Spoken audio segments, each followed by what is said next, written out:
Giorni di festa al giardino, il FAI organizza 2 giornate, il 25 e 1° maggio all'interno della Valle dei Templi, ma soprattutto al giardino della Colimbetra. Esattamente, domani 25 aprile e martedì 1 maggio, 2 giorni di festa al Giardino della Colimbeta, grazie ovviamente al FAI e al Fondambiente Italiano che organizza sempre delle ottime iniziative.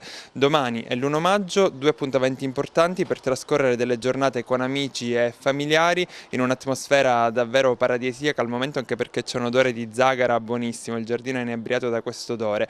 Tante iniziative nel corso di queste 2 giornate, inizieremo con le visite guidate grazie dei nostri ciceroni, quindi alla scoperta davvero del giardino della Colimbetra. C'è la possibilità di fare un picnic all'interno prenotando l'area attrezzata, ma addirittura si può prenotare anche un cestino chiamando il nostro numero 335 12 29 042. E poi da un anno a questa parte molti vengono per scoprire l'antico ipogeo, perché grazie all'associazione Agrigento Sotterranei è possibile fare un'escursione, quindi andare nell'ipogeo Colimbetra Porta Quinta con gli speleologi e fare un'esperienza bellissima adatta anche per i bambini se accompagnati dai propri genitori.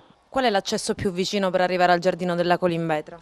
Si può arrivare da Porta Quinta, quindi zona clinica Sant'Anna, lì ci sono proprio dei nostri operatori che svolgono questo servizio, accompagnano i nostri ospiti direttamente al giardino della Colimbetra, quindi si può accedere tranquillamente in piena facilità. Vi aspettiamo in tanti e ci sono anche delle importanti agevolazioni sui biglietti per quanto riguarda le famiglie.